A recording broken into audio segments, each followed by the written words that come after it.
They say angels don't always have wings.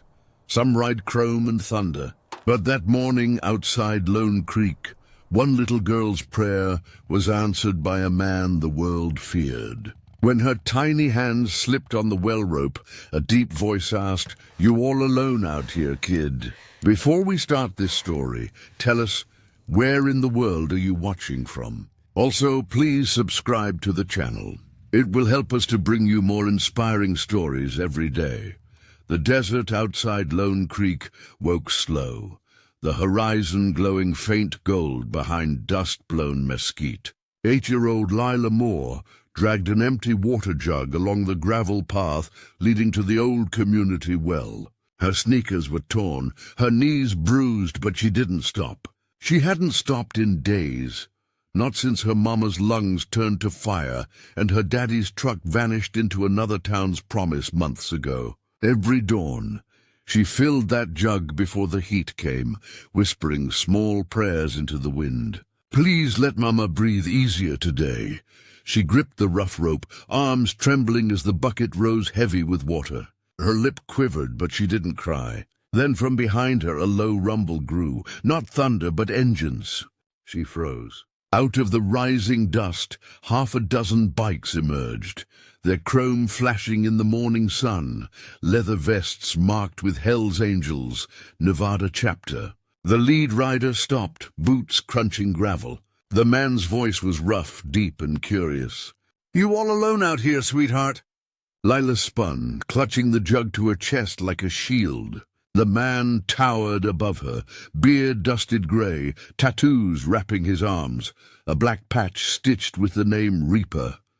He killed the engine and swung off the bike, removing his sunglasses. His eyes weren't mean. They were tired, the kind that had seen too much and still cared despite it. "Just fetching water?" he asked softly. Lila hesitated. "For Mama. She's sick."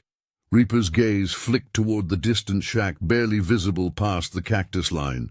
"That your place?" She nodded. "Anybody else home?" "No, sir." Her voice was small, half proud, half scared. Reaper exhaled, scanning the horizon. "Town's 6 miles off. You walk this every day?" "Every day since Mama got bad." The wind caught her hair, dusting her face.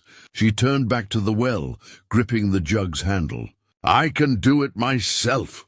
Reaper knelt beside her, filling the silence with steady patience. "I don't doubt it, kid. But even strong folks need a little help sometimes." He lifted the jug like it weighed nothing, his tattoos glinting in the dawn. "Come on, let's get your mama that water." The cabin sat crooked at the edge of the scrubland, tin roof rusted, windows patched with cardboard. Inside, Maria Moore lay on a cot, face pale against the dim light. Lila burst in, breathless, followed by the tall stranger carrying the jug. Maria tried to rise, coughing hard. Who are you?" Reaper set the water down gently. "Just a biker passing through, ma'am." "Your girl's got more grit than most grown men." Maria's voice rasped. "You shouldn't be here. Townfolk don't like your kind."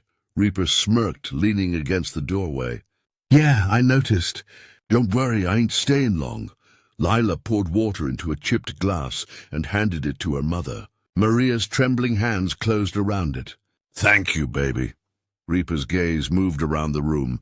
Empty cupboards, a dying fire, and a box of unpaid bills pinned to the wall with a rusted knife.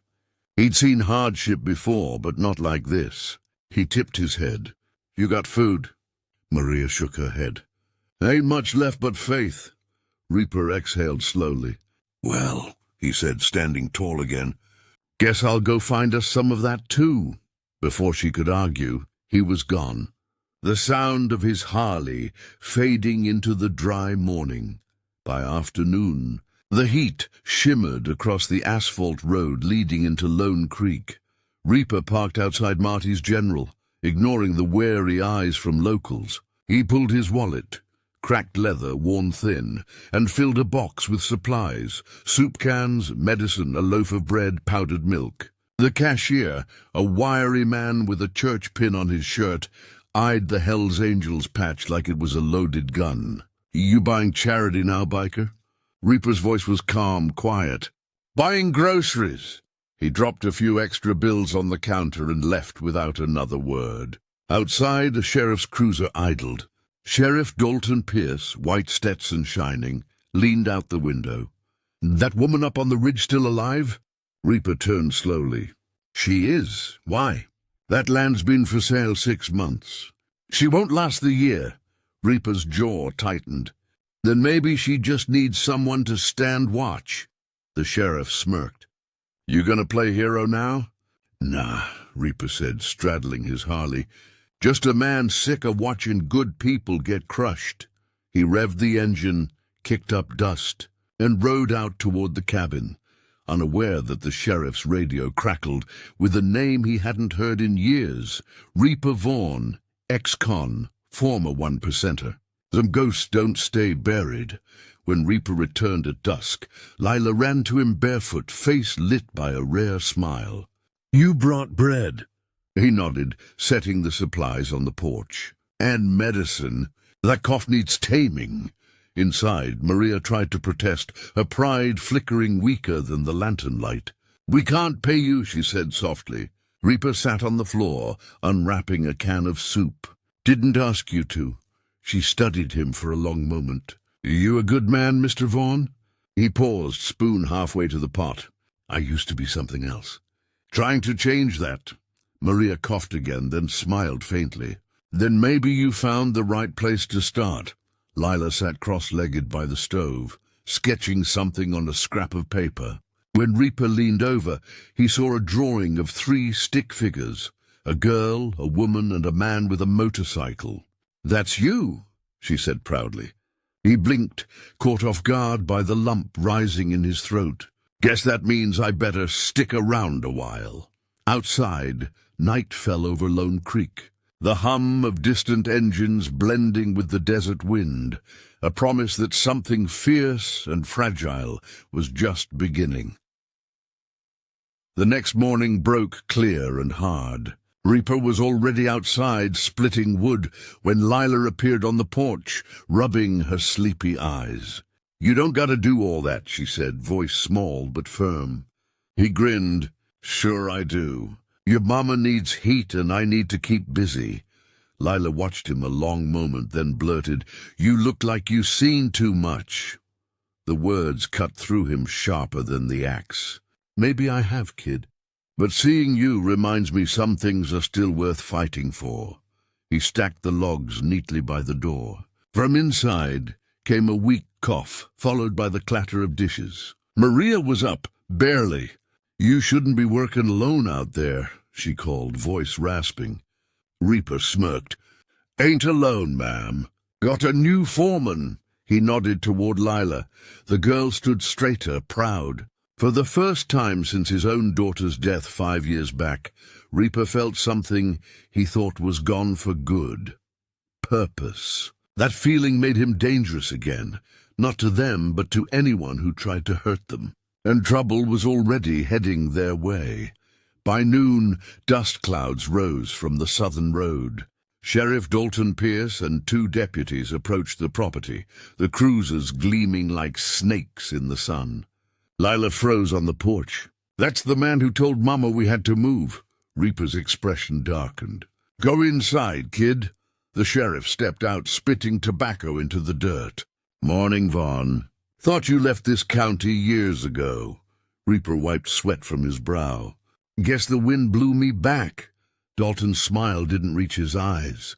"That woman owes back taxes. Land's under repossession. You got 24 hours to clear out." Reaper's jaw flexed. "You got a warrant?" Got a badge," the sheriff sneered. "That's enough." From the doorway, Maria's voice broke through. "We're not leaving." Dalton turned, eyes narrowing. "You want your kids sleeping under the highway next week, lady?" Reaper stepped closer, voice low and deadly calm. "You lay a hand on them, you'll regret it." The sheriff studied him a moment, then laughed.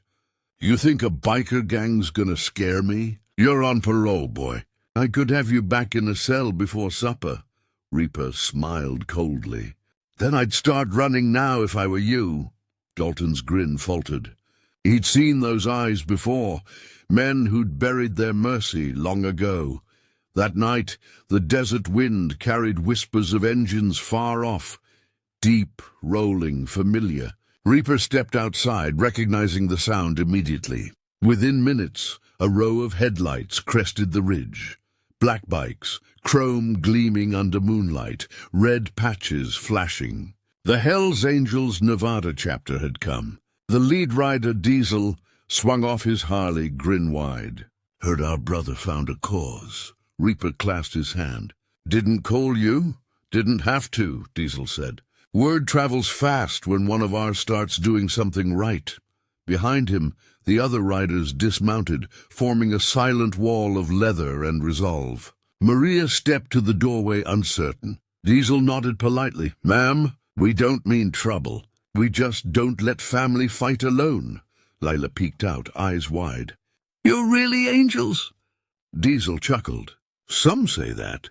Others say we're the ones who guard the gates." Reaper's throat tightened. He'd left the Brotherhood years ago after prison. Now they stood here, no judgment, just loyalty. The moonlight caught their patches. Faith, loyalty, brotherhood. The same words inked over scars across his chest. The angels didn't come for violence. They came to protect something worth saving. By morning, Lone Creek woke to the low thunder of Harleys parked along the ridge. The town whispered like wind through dry wheat. Sheriff Dalton got the call before breakfast. "The angels are back." He cursed under his breath.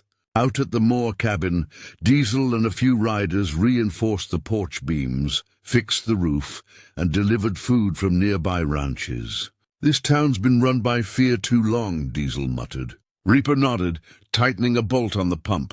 "That ends today." Inside, Maria regained color in her cheeks, her cough easing with real medicine. Leela followed the bikers everywhere, asking questions about their tattoos and chrome. Diesel laughed, showing her his forearm. "This one means I protect my brothers. This one means I never turn my back on family." She touched the ink gently. "You must have a lot of family, then." "More than I ever deserved, kid." That afternoon, Reaper gathered everyone. "Sheriff's coming back. He wants this land for someone richer. But not while I breathe." Diesel cracked his knuckles. "Then we'll be here when he tries." The angels didn't draw lines in ink or dirt. They drew them in loyalty. And this time, Lone Creek's bullies had crossed one. The sun was dipping red when Dalton's cruisers rolled back up the dirt road, sirens off, but menace thick in the air. 3 cars, 6 men. They weren't expecting what waited. 9 bikers in formation, engines idling low like caged thunder. Reaper stood front and center, Lila's small hand clutching his leg. Diesel leaned against his bike, unbothered. Dalton stepped out, one hand near his holster. "This ain't your fight, Vaughn." "It is now," Reaper said, voice steady as steel. "That woman and her kid stay here. You think you're the law now?" Dalton sneered. "No," Reaper said, "just the line you can't cross." He nodded once, and a dozen engines roared alive, echoing through the canyon. The deputies froze, unsure. Dalton's hand hovered over his gun, but his courage failed him under the wall of sound. "You're making a mistake," he barked. "No," Reaper replied, "just fixing one." The sheriff's men backed away first, tires spinning dust. Dalton glared, pointing at Reaper. "You'll pay for this." Reaper took a step forward, calm, fearless. "I already did. This time I pay for something that matters." The bikes idled down. Lila looked up at him, smiling through tears. "You really are an angel, huh?" Reaper knelt beside her, voice low. "Nah, kid. Just a man finally earning his patch." The next day, Lone Creek was quiet, too quiet. Word of what happened on the ridge spread fast. At the diner, townsfolk whispered over coffee. Some called Reaper and his crew outlaws. Others called them something braver. Back at the cabin, the angels had set up camp. Engines cooled under the shade, while Diesel grilled beans and cornbread on a flat stone, laughing as Lila handed him spoons too big for her hands. Maria sat outside for the first time in weeks, sun on her face. "Feels like a dream," she said softly. Reaper handed her a cup of water. "Dreams don't hammer nails," he said. She smiled at that, the kind of smile that made his chest ache. Later, when the others rode into town for supplies, Reaper sat on the porch, sharpening a blade he no longer carried for violence, only memory. "You scared of the sheriff coming back?" Maria asked. He shook his head. "No, ma'am. Here's just the sound of something worth keeping." Inside, Lila hummed while drawing bikes on old newspaper. For the first time in years, the cabin didn't echo with sickness. It echoed with laughter, but peace never comes easy in places like Lone Creek. That evening, Diesel returned with a look Reaper knew too well. "You need to see this." He handed over a folded flyer, the kind printed by cowards with money. It read, "Wanted for parole violation. Reaper Vaughn, known associate of the Hellsangels." A reward was posted below, signed by Sheriff Dalton Pierce. Reaper's jaw tightened. "He's pulling the law against me." Diesel nodded grimly. "Town's divided. Half think you're trouble, half think you're their only shot at standing up to him." Maria overheard, eyes wide. "If they arrest you, then they arrest me," Reaper said calmly. "But not before I make sure you and Lila are safe." He turned to Diesel. "Gather the boys. We're not fighting him. We're exposing him." Diesel's grin returned, slow and dangerous. Always did love a good redemption arc. That night, Reaper wrote a letter. Short, simple. "If you're reading this, I didn't run. Not this time." He folded it into Maria's Bible, the same one she read to Lila before bed. Tomorrow, everything would change. Morning brought confrontation wrapped in sunlight. Reaper rode into town alone, dust trailing behind his Harley. The Angels stayed back on the ridge. Dalton's cruiser waited in front of the courthouse, flanked by deputies and curious townsfolk. "Well, look who decided to turn himself in," Dalton called, grin slick with triumph. Reaper killed the engine, took off his helmet, and faced the crowd. "Ain't turning in. I'm testifying." The murmur rippled. "Testifying to what?" Dalton snapped. "To what you've done. How you forged land documents. How you sold water rights behind closed doors." He tossed a packet of papers onto the hood of the cruiser, copies Diesel had found at the county office overnight. "Found these in your assistant's drawer. Yes, honesty's harder to bury than bodies." Dalton's face went red. "You're bluffing." Reaper crossed his arms. "You sure about that?" "'Cause there's a reporter out arena waiting for your comment."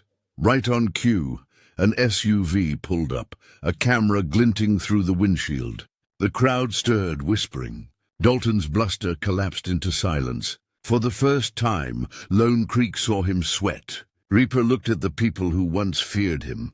"You all decide now, who's the real outlaw here?" By noon, the sheriff was gone, taken into custody by state deputies. The town buzzed with disbelief. Old man Kavanaugh from the feed store shook Reaper's hand, muttering, "Guess angels really do ride." Reaper smiled faintly, more weary than proud. When he returned to the cabin that evening, Diesel met him halfway. "You did it, brother." "We did it," Reaper corrected. Maria stood on the porch, tears bright in her eyes. "The whole town's talking," she said. "They say you saved us." He looked at her gently. "Nah, ma'am. You saved yourself long before I got here." Lila barreled out, clutching a tiny toy motorcycle Diesel had carved for her. "They said you're a hero, Reaper." She squealed. He lifted her into his arms, laughter breaking through years of silence.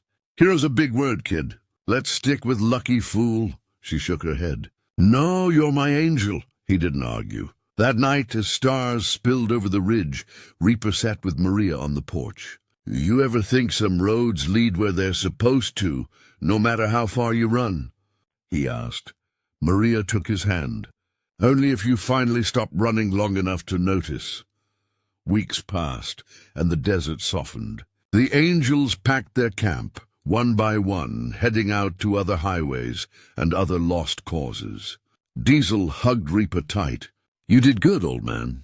Guess even sinners get grace," Reaper smiled. "Don't go spreading that rumor." When the engines faded into distance, the land felt still again, peaceful this time. Leela played by the well, her laughter bright and clear. Maria stepped beside Reaper, her hand finding his. "You could stay, you know. Help me keep this place running." He looked out at the horizon, the long road stretching endless and quiet. "Yeah," he said softly, "I think I finally found somewhere worth stopping." That evening, the three of them stood by the well, the same one where it all began. Lila looked up. "Tell it again," she said. "About the day you found me." Reaper smiled. "I didn't find you, kid. You found me." The sun dipped behind the hills, turning the desert gold. Sometimes angels don't fall from heaven. They pull up on Harleys, carrying nothing but second chances and the sound of redemption. Spring crept quietly into Lone Creek, painting the valley in wildflowers and gold dust. The old cabin looked different now, patched, sturdy, alive. Maria moved with renewed strength, her laughter echoing across the yard.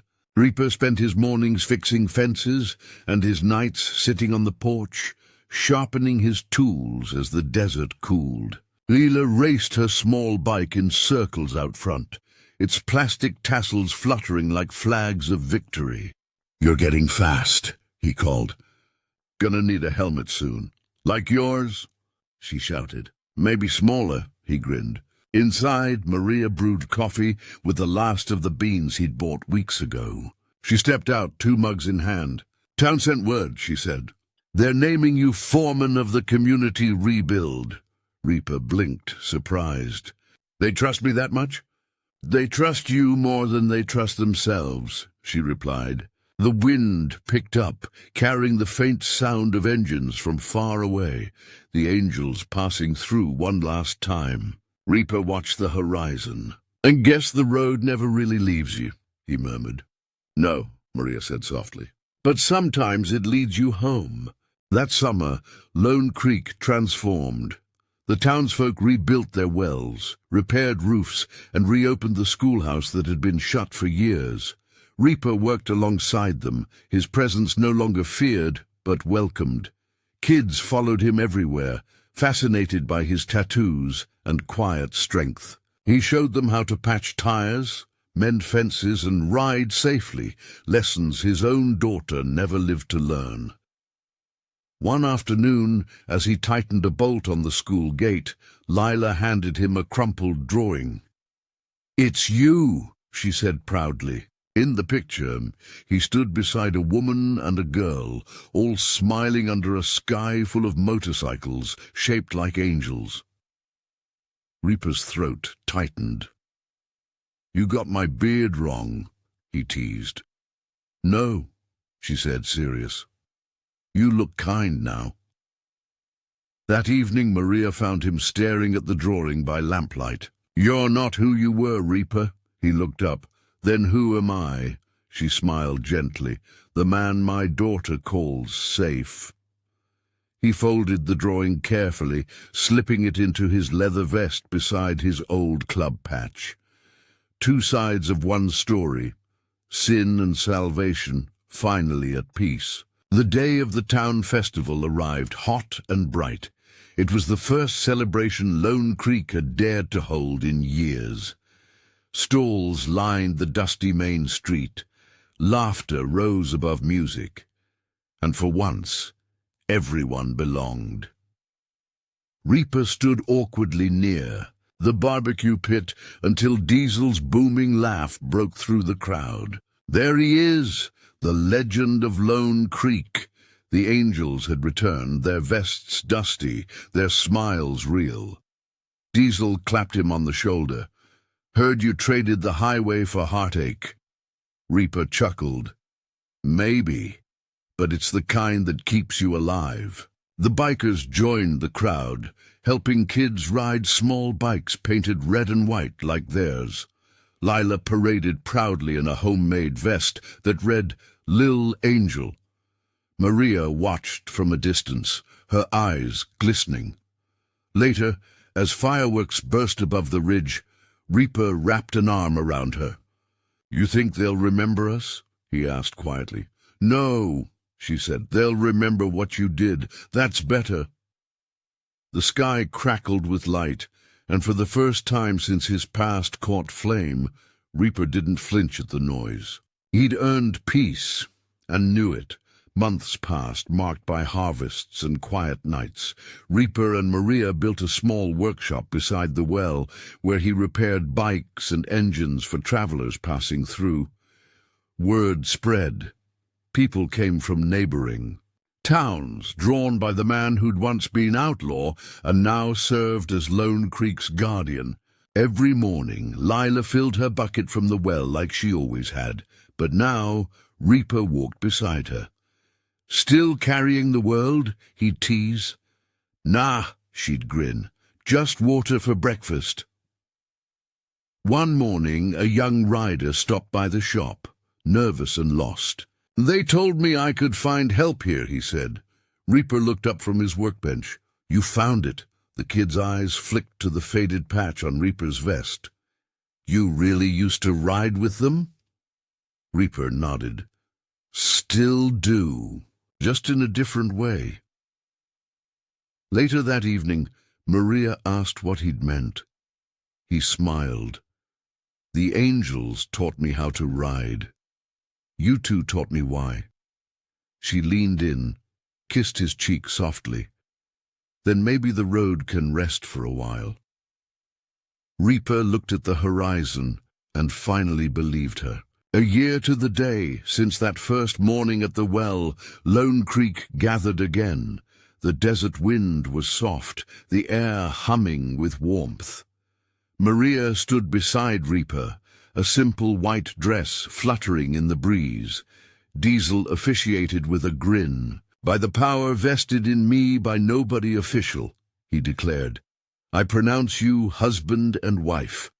Lila clapped wildly as the crowd cheered, her laughter ringing across the valley. Reaper pulled Maria close, whispering, "Guess I really did find home."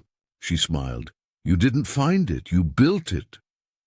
As the sun set, the angels revved their engines in salute, the sound rolling across the land like thunder baptized in light.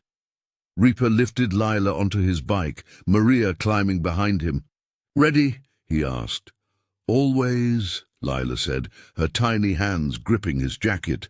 The convoy rolled out, wheels slicing through gold dust, their silhouettes glowing against the horizon.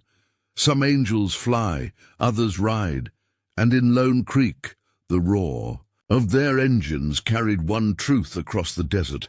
No child, no mother, no soul ever has to be alone again. If this story touched you, if you believe redemption can ride on two wheels and love can rebuild what life tried to break, then join us. Subscribe, like, and ring the bell for more cinematic biker tales. Because sometimes angels don't descend from heaven. They arrive on Harleys carrying hope,